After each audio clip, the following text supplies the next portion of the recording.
미국의 수출 규제가 강력하게 진행이 되고 있지 않습니까? 그러니까 단순히 이 기술을 쫓아온다는 게 아니라 네. 영속 기업으로서의 이제 존재감이 이제 중국 메모리는 더 사라질 수 있을 거고 중국의 메모리 기업들은 미국의 수출 규제 때문에 상당히 이제 뭐 생존의 위협을 받을 거고 그 말은 중장기적으로 한국 메모리한테는 되게 기회 요인이 될 것 같습니다. 원래 이제 이 주가는 공급을 줄일 때 주가가 오르거든요. 그래서 예. 이번에 저희가 확인을 했지 않습니까? 한 20% 올랐지 않습니까? 예. 5만 원 대비 삼성전자는 6만 원까지 갔으니까 어쨌든 하이닉스도 8만 원에서 9만 원 갔다가 다시 빠지긴 했지만 그래서 공급을 줄이는 사이클이고 이제 남아 있는 거는 이제 재고가 줄고 수요가 회복되는 거를 지켜보는 거거든요. 예. 그래서 제가 봤을 때는 이제 그거는 진행 중입니다, 사실은. 그래서 결과적으로는 이제 내년 1분기 정도 되면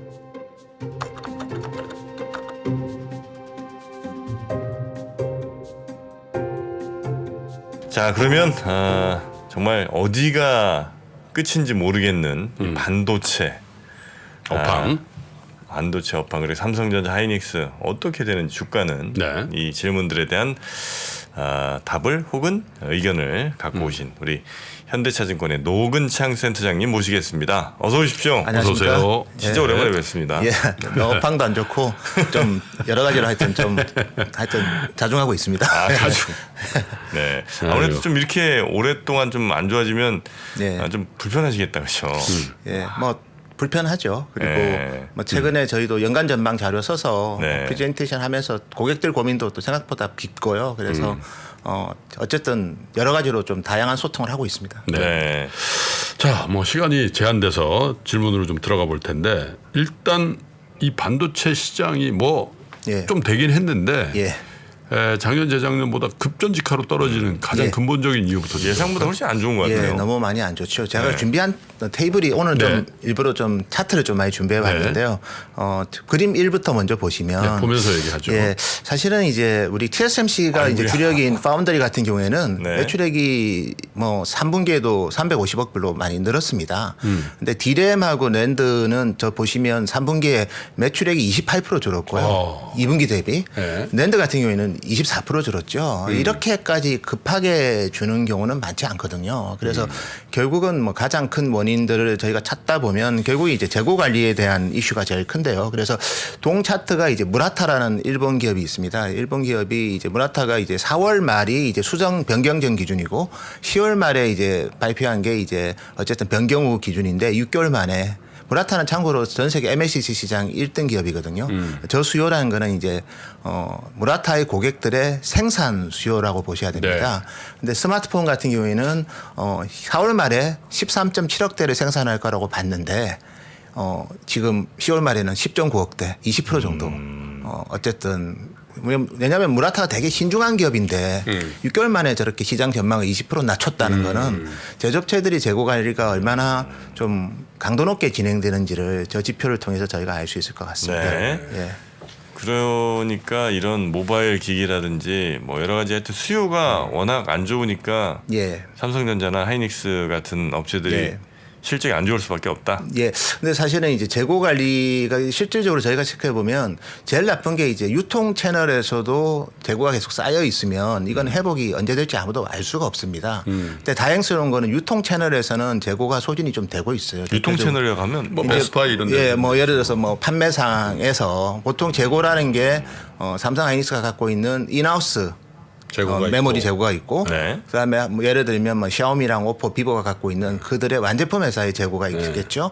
그리고 이제 유통상이 갖고 있는 재고가 있는데 다행스러운 점은 9월, 10월부터 유통상 재고는 줄고 있습니다. 그 말은 이 업황이 나쁘더라도 향후 1년 내에는 어느 정도는 변화가 생길 수 있다는 그런 신호들은 좀 보이고 있는데 다시 그러니까 반도체가 들어가는 제품의 소비가 예. 1년 내에는 살아날 가능성이 있다. 예를 들면 지금은 이렇습니다. 유통 채널에서 이제 누가 소비자가 사가면 과거 같으면 사간 물건만큼은 다시 집어넣거든요. 그러니까 예를 들어서 오포든 비보든 샤오미든 제가 왜 중국 기업을 얘기하는가 하면 중국 기업들이 재고가 너무 많아서 그렇습니다. 그리고 중국 기업들의 재고가 중요한 게 작년에 중국 기업들이 이제 스마트폰 생산을 9억 대 했거든요. 올해는 저희가 봤을 때 6억 대 좀 할 것 같아요. 그러니까 3억 대 정도를 생산을 안 하는 배경에는 자기들도 지금 생존 모드로 들어갔거든요. 그래서 물건이 빠져나가면 옛날 같으면 생산해서 공급을 했다면 지금은 공급을 안 하고 지켜보고 있습니다. 그리고 네. 자기들이 갖고 있는 재고를 소진하고 있고 그러니까 삼성 하이닉스는 재고가 계속 쌓여가는 거죠. 지금 상황에 이제 그게 1차적인 거고 두 번째는 이제 어차피 반도체라는 게 이제 그 수요인 유닛과 그다음에 그 유닛에 들어가는 탑재량이 컨텐트라고 부르거든요. 그걸 곱하면 수요가 되는데 지금은 스마트폰이랑 PC는 그게 둘 다 안 좋아요. 그럼 유일하게 이제 컨텐트 그로스가 있는 게 서버인데 예. 서버도 어쨌든 클라우드 사업자들도 요즘은 좀 경기에 대한 우려 때문에 재고 관리에 들어가고 여기에 이제 제가 정프로님한테 2021년 아마 봄에 나와서 네. 그때 사파이어 레피드 얘기를 했을 거예요. 아, 사파이어 레피즈. 아직도 안 나왔습니다. 그러니까 계속 연기하더만요. 네, 그래서 그게 나왔어야 될 제품이 안 나오다 보니까 의미 있게 투자해야 될 그런 데이터 센터 투자가 계속 이연이 되는 거죠. 그래서 요 이유가 제일 크다 이렇게 저희는 보고 있습니다. 네. 그래서 그런 결과로 지금 네. 어떤 현상이 있는가 하면 이게 지금 SK 하이닉스의 연결 기준 그림 4를 보시면 연결 기준 재고 자산 주인데요. 오. 보시면 상당히 많이 늘었다는 걸 알 수 있겠죠. 그래서 실질적으로 우리 마이크론 같은 경우에는 2018년 4분기 대비 71% 늘었는데 하이닉스는 230% 늘었습니다. 오. 그래서 뭐 이렇게 는 배경에는 물론 뭐 올 1분기부터 솔리다임이라는 회사가 이제 연결 기준 실적에 반영된 것도 있지만 인텔랜드 회사 중국에. 예, 맞습니다. 그것도 있지만 자체적으로 인하우스 재고가 상당히 거칠게 증가하면서 특히 이제 뭐 4분기 같은 경우에는 재고 자산 평가 손실이 좀 많이 나올 것 같습니다. 네. 아, 저 사실 지난 가을 초입에 제가 다른 방송에서 네. 말씀도 여기서도 드렸습니다마는 반도체 업황 전문가들아 그러니까 야 매출이 그냥 이게 진성 매출이 아닌 것들도 있는 것 같습니다. 이런 네. 얘기들 했거든. 예. 거래처에서 어쩔 수 없이 받아주는 예, 예. 뭐 그런 매출들도 섞여 있는 것 같다라는 예. 얘기인데 깜짝 놀랐는데 예. 사실 이제 더 이상 그쪽에서 못 받아주니까 예. 재고가 쌓이는군요. 그래서 사실은 이제 저희 기업들이 이제 가점화된 시장이라는 거에 대한 너무 자신감이 있었던 것 같아요. 삼성, 하이닉스, 마이크론 3개사가 디램 시장을 지배하고 있으니 네. 예를 들어서 클라우드 회사들이 가격이나 요구를 뭐 10% 이상 해도 우리 내년에 생산 증가율이 얼마 안 되니까 우리 차라리 안 팔고 그냥 재고를 가져가겠다. 재고가 적어서. 근데 그렇게 보는 거 대비 업황이 너무 급냉을 해버렸죠. 그러니까 정상적인 업황이었다면 그런 전략도 나쁘진 않았는데 네. 너무나 갑자기 모든 기업들이 생존 모드로 재고 관리를 하다 보니까 지금은 이제 그때의 의사결정이 결과적으로는 좀 미스하지 않았나. 네네네. 그렇게 보고 있습니다. 원래 근데 뭐죠 반도체가 이렇게 정말 크게 상승할 무렵은 새로운 수요들이 생기잖아요. 맞습니다. 예. 우리가 뭐 최근에 생긴 건 이제 예. 서버 예. 쪽인데 예. 그러면 이제 우리가 기대할 수 있는 뭐 PC니 모바일 폰이니 뭐 서버니 이런 거 말고 예, 예. 새로운 무언가가 있으면 그걸 기대하고 좀 참겠는데 그게 있습니까? 그래서 최근 11월 달에 이제 삼성전자의 자료인데요. 예. 보시면 이제 이게 삼성전자가 이제 디램하고 낸드 제가 아까 이제 메모리 덴서티가 이제 메모리 컨텐트입니다. 그러니까 예. 기기당 탑재되는 이제 메모리 양인데 네. 디램이 지금 현재 자동차가 6GB를 쓰는데 그 레벨 5가 되면 300GB를 단다. 그럼 50배가 탑재량이 증가하는 거죠. 낸드 같은 경우에는 지금 152GB를 탑재하는데 레벨 5가 되면 5TB를 탑재한다. 그래서 제가 반도체라는 거는 이제 유닛 곱하기 컨텐츠인데 컨텐츠의 포텐셜이 상당히 큰 제품도 있습니다. 다만 레벨 5가 언제 오냐? 아 저것도 기대는 아니죠. 예, 그다음에 이제 XR 기기도 사실 내년에 이제 애플이 출시를 하는데 오큘리스 제품보다도 디램 탑재량이 한 3배 정도 많습니다. 예. 그래서 상당히 이제 그거는 또 유닛의 업사이드가 큽니다. 왜냐하면 소비자들이 사람당 한 명씩 살 수 있기 때문에 예. 그래서 뭐 그런 부분들도 괜찮은데 다만 내년 시장이 초기 시장이고요. 그리고 2년 주기로 아마 신제품이 업그레이드 될 것 같아요. 그래서 2027년이 세 번째 제품인데 그때부터 수요에 대한 기여도가 좀 올라갈 것 같거든요. 그래서 제가 최근 분석한 자료긴 한데 그래서 새로운 기기들이 보면 오토하고 XR 기기 저기 예. 차트 한 번만 보여주세요. 보여주시면요. 예. 그래서 오토하고 XR 기기가 이제 실질적으로 디램의 출하량 수요 기여도입니다. 그래서 이 두 제품이 분명히 기여를 할 겁니다. 그렇지만 자율주행은 어쨌든 제도적인 이슈들이 있고 XR 기기는 아직은 완성도 면에서 좀 더 시간이 필요할 것 같습니다. 그래서 2027년까지는 서버가 전체 디램 수요의 40%를 여전히 차지할 것 같고요. 예. 그리고 성숙기에 들어간 스마트폰하고 PC의 비중은 계속 줄어들 것 같습니다. 그 말은 향후 4년간은 서버 말고는 기대할 게 크게 없다. 그러면 이제 서버 회사들이 계속해서 가격을 통제하려고 할 거고요. 그러니까 우리 1차 사이클 때 디램 가격이 100% 올랐다가 66% 하락했거든요. 네. 이번 사이클에서는 50% 올랐다가 55% 하락할 것 같아요. 그러니까 다음 사이클부터는 가격이 상승폭이 왜냐하면 클라우드 사업자들도 이제 이 사이클을 세 번째 경험하기 때문에 상당히 이제 스마트해졌습니다. 그래서 스마트폰하고 PC가 수요가 나쁘다는 걸 너무 잘 알고 있거든요. 그러면 수요는 자기들밖에 없고 그다음에 이제 우리가 서버에서 메모리 반도체의 원재료비 비중을 우리가 본 코스트 비중이라고 하는데 계속 올라갈 거로 보고 있습니다. 그 말은 좋은 얘기일 수도 있지만 수요는 클라우드 회사들밖에 없는데 원가를 낮추려면 서버의 원가를 낮추려면 메모리 가격을 낮추는 게 제일 중요한 방법이 되는 네네. 거죠. 그래서 메모리 가격이 사이클이 좀 더 짧아지고 오를 때는 이제는 상승폭 자체가 과거보다는 높지는 않을 것 같습니다. 서버는 보통 몇 년 쓰면 이제 한번 교체해야 돼요? 그래서 보통 3, 4년에 교체를 하고요. 3, 4년이요? 예, 스마트폰은 2, 3년에 한 번씩 교체하고 그래서 저희 전자산업이 지금 업황이 나쁘고 그래서 공급 조절을 했고 뭐 여러 가지로 이제 어떻게 보면 리스크가 많이 반영된 시점이라고 저는 보고 있습니다. 그리고 하나 희망이 있다는 거는 어쨌든 교체 주기가 짧은데 예를 들어서 스마트폰이 올해도 12억대 내년에도 12억대면 내후년에는 최소한 13억대는 돼야지 교체가 맞는 거거든요. 왜냐하면 코로나가 터졌을 때도 스마트폰 수요가 13.3억대였습니다. 그러면 2020년 이후가 2020년에 어쨌든 나서 2024년이 되면 거의 4년이 지났는데도 수요가 안 나온다? 그건 말이 안 되죠. 폰을 4년 이상 쓰기는 힘들거든요. 네. 전 세계 평균으로 본다면. 그래서 2024년에는 그런 짧은 교체 주기 특성 때문에 어떤 형태로든 교체 수요는 저희는 나오지 않을까 보고 있고요. 서버 같은 경우에는 어쨌든 간에 신규 CPU가 나오는 시점에 교체 수요는 나오기 때문에 내년에는 어느 정도 나올 거라 보고 있고요. 그 설명을 조금만 더 드리면 네네. 저희가 지금 그래서 가격이 언제까지 빠지고 언제 오르냐 이거에 대한 질문을 저희가 제일 많이 받습니다. 그래서 먼저 그림 5를 보시면 이게 이제 서버 DDR4 이제 32GB 고정 가격인데요. 한 70불까지 저는 빠질 거라고 보고 있고요. 70불까지 빠진다는 의미는 이제 이번 4분기가 25% 빠진다는 거고요. 3분기 대비. 네. 그리고 다음 1분기까지는 20%를 빠져야지 저 가격이 나오고요.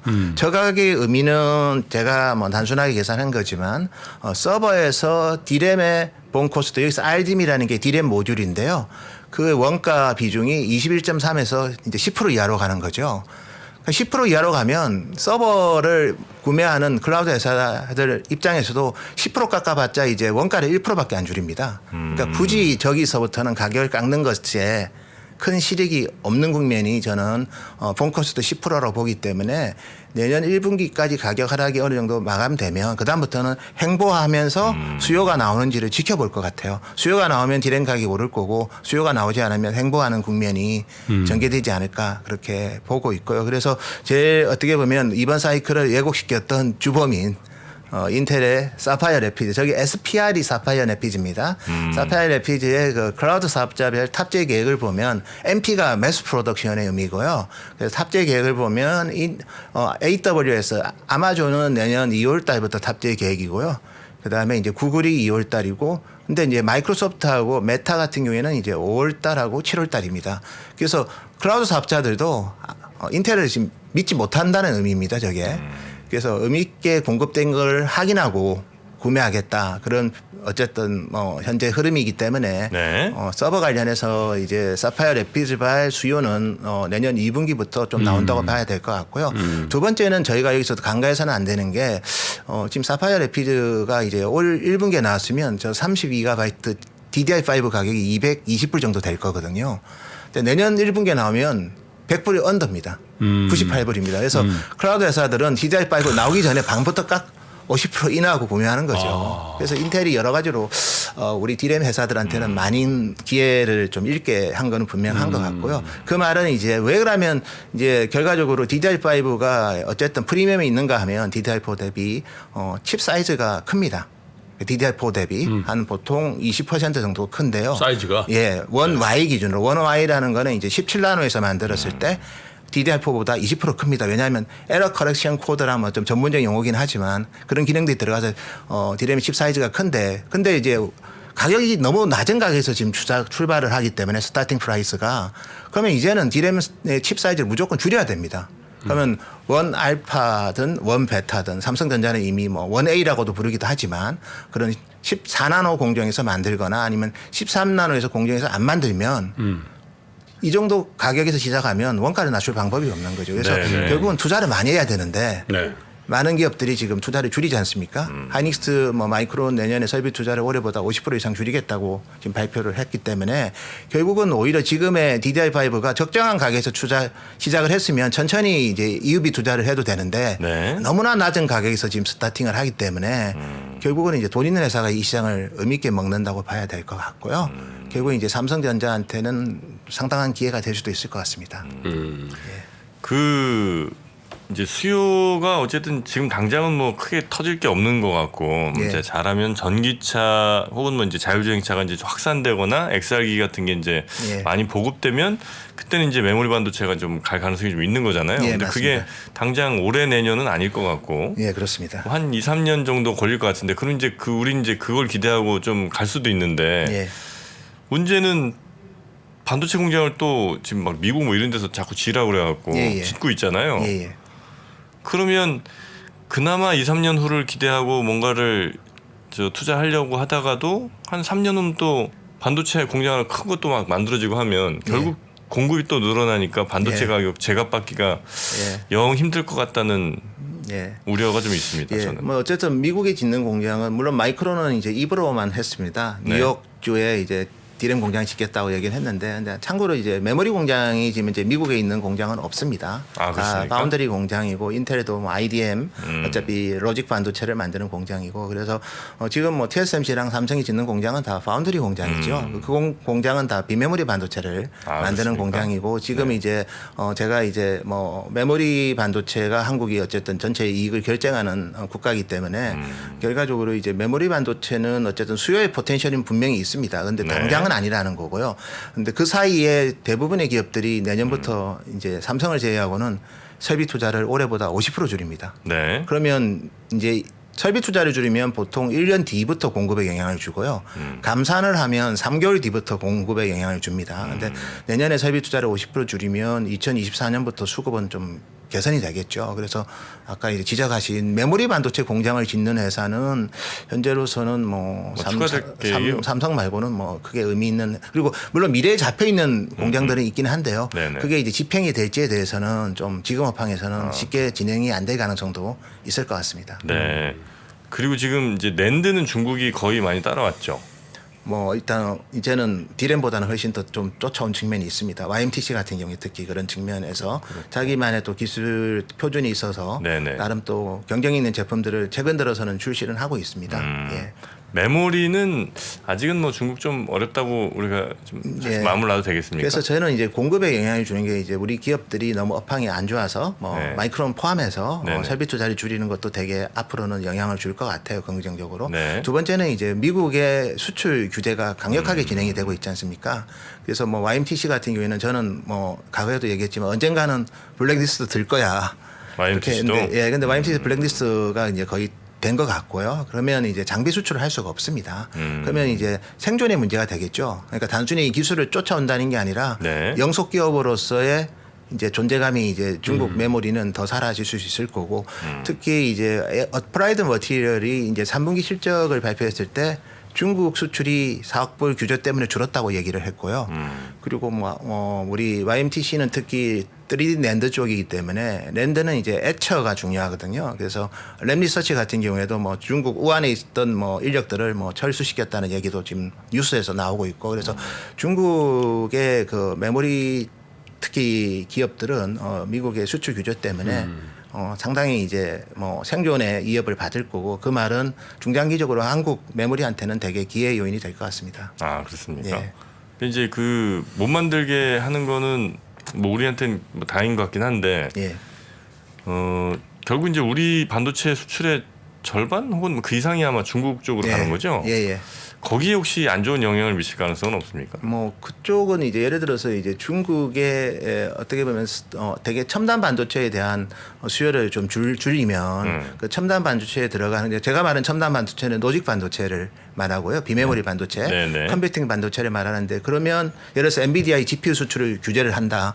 그러면 거기에 들어가는 D램 수요도 같이 줄겠죠. 그거는 이제 한국 기업한테는 보정적이지만 일반적인 범용 제품 같은 경우에는 이제 한국에 이제 메모리 반도체가 주로 들어갈 거고 또 미국에 로직 반도체가 들어갈 거기 때문에 오히려 제가 봤을 때는 뭐 그런 어떻게 보면 초과 성장은 좀 제한이 되겠지만 기본적으로는 우리나라 기업한테는 기회 요인이 훨씬 더 많다 그래 보고 있습니다. 어차피 중국 사람들도 PC를 사야 되고 스마트폰을 사야 되는데 네네. 거기에 들어가는 이제 로직 반도체는 다 미국 기업일 거고 거기에 들어가는 메모리 반도체 일부를 중국이 가져갈 뻔했는데 미국의 수출 규제로 이제 생존 자체에 이제 의문표가 생겼기 때문에 결과적으로는 이제 우리나라 기업들은 이제 그쪽에서의 우려는 많이 해소가 된 거죠. 네네.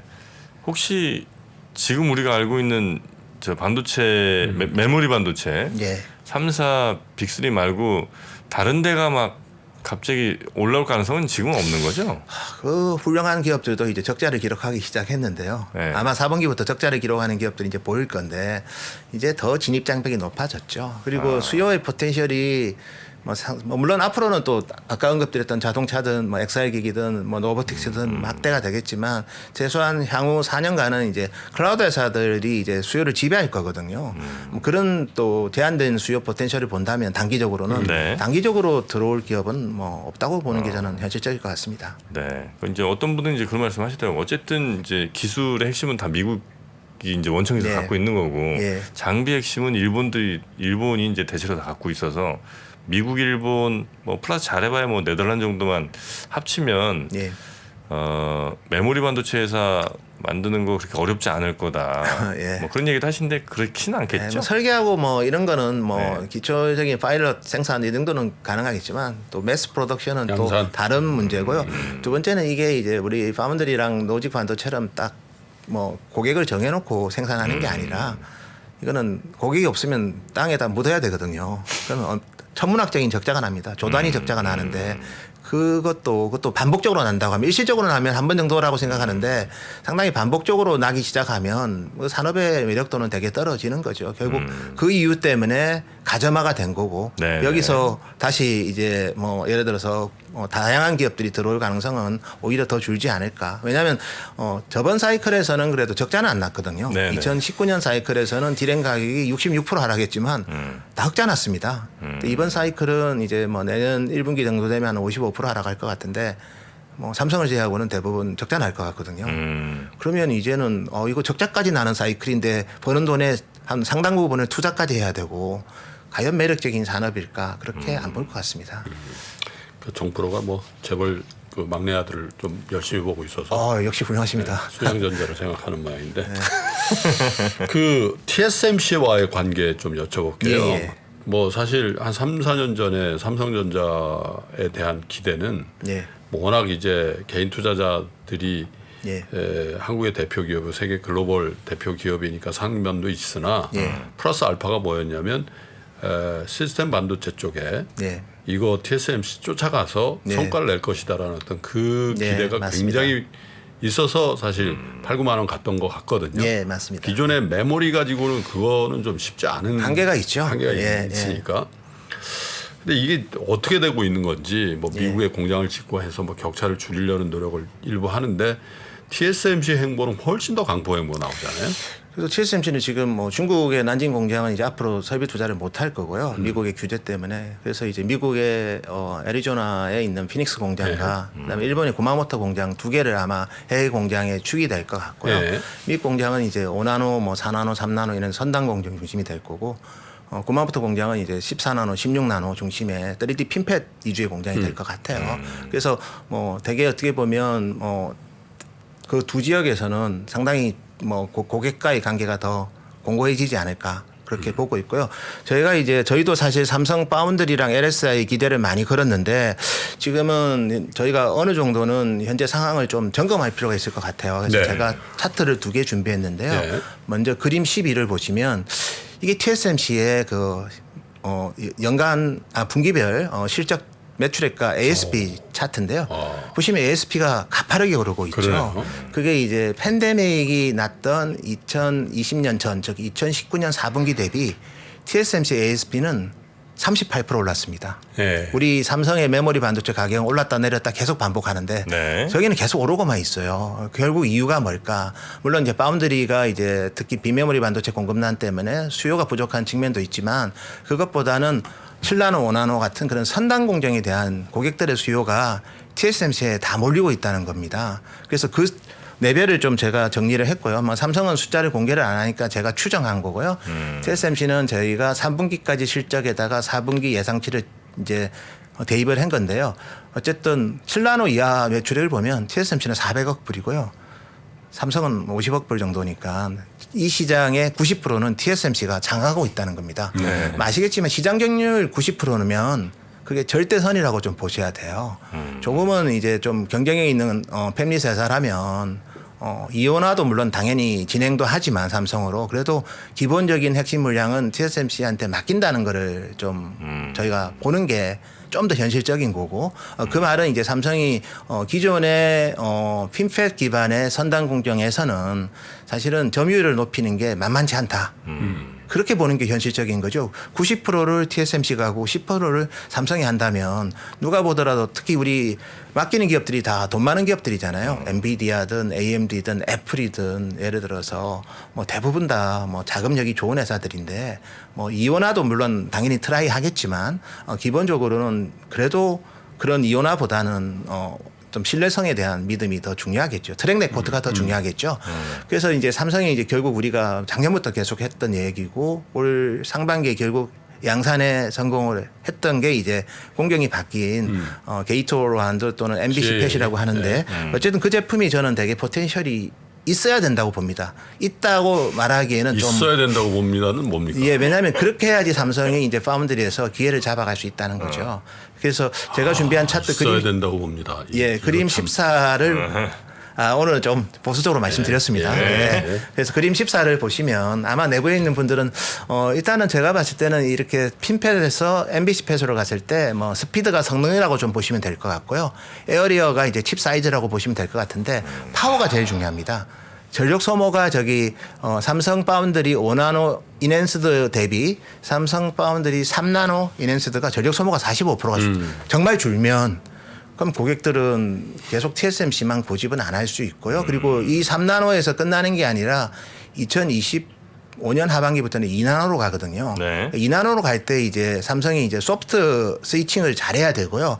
TSMC도 아마 3나노에서 2나노 갈 때 이제 처음으로 이제 저런 삼성과 똑같은 게이트오라운드 공정을 적용할 때 뭐 시장에서는 하드 랜딩 할 거야 그런 뭐 예상하는 분도 있지만 TSMC가? 또 예, 근데 소프트 랜딩할 가능성도 분명히 있습니다. 그래서 네.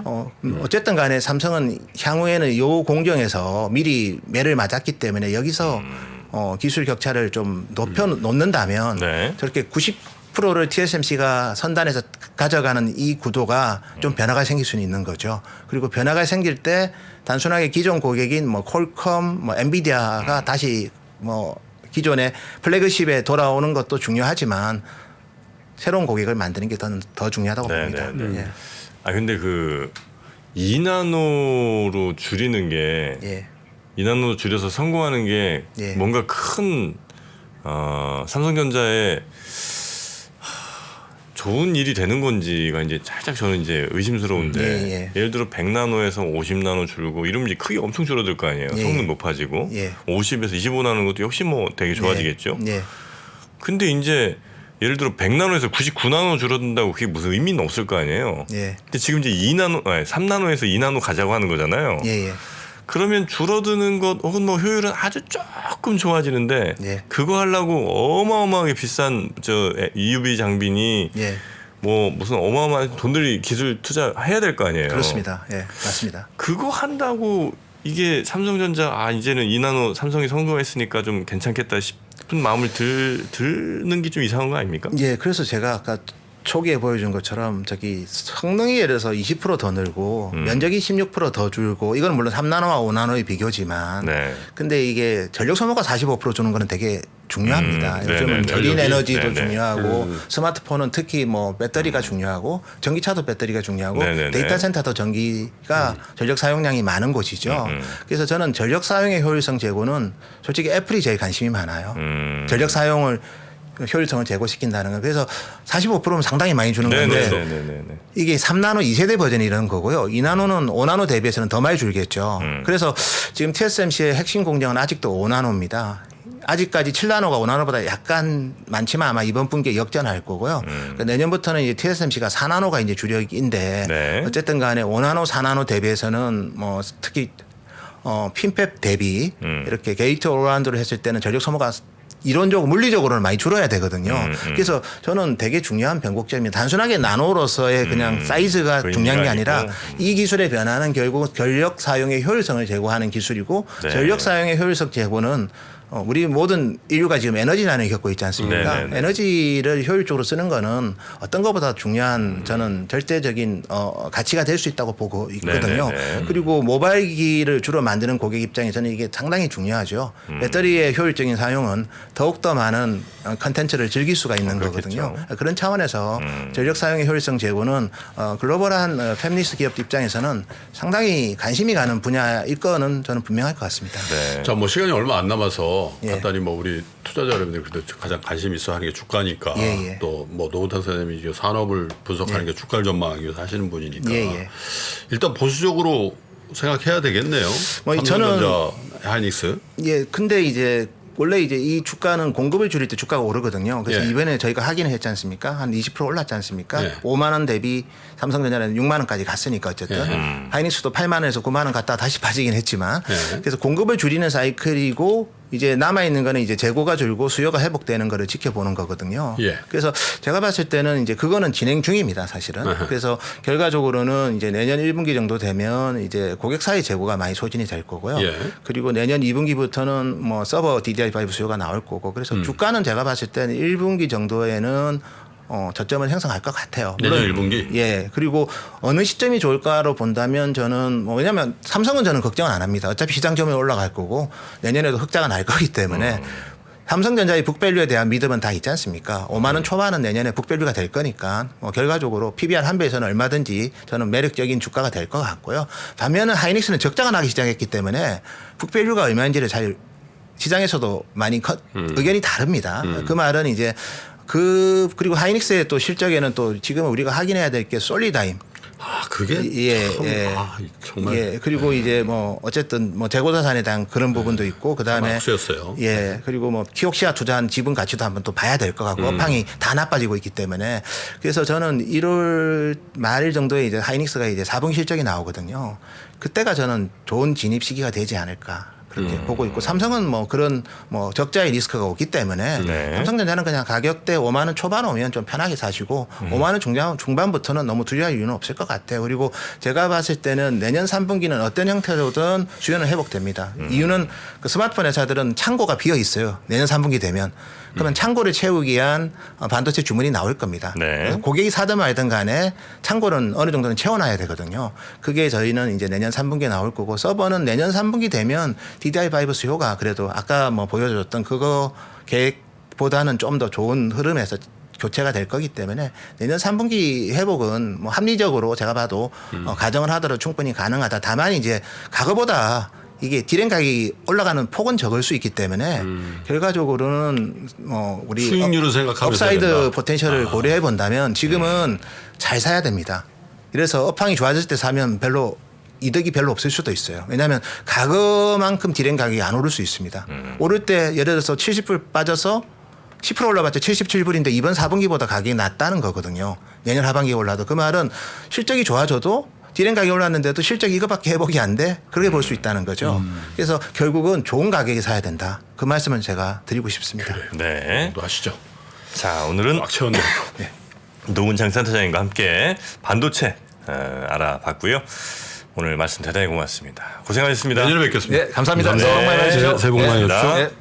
2023년 내 인생의 티핑 포인트를 맞이할 분들을 위해 3프로TV 최초로 100% 책임 환불 주간을 실시합니다. 3프로TV 프리미엄 강의를 무려 2주 동안 마음껏 수강해 보시고 불만족할 경우 수강료를 100% 전액 환불해드리는 주간입니다. 송기령의 미래대학, 오건영의 경제대학, 주식 박세익, 부동산 오윤석의 투자 펀더멘탈 패키지까지 수만 명의 실제 수강생들이 증명한 3프로TV 최고의 강의로 2023년 내 인생의 티핑 포인트를 맞이해보세요. 100% 책임 환불 주간은 2022년의 마지막 날인 12월 31일 토요일에 종료됩니다. 자세한 내용은 영상 하단의 링크 혹은 3프로TV 앱에서 확인하세요.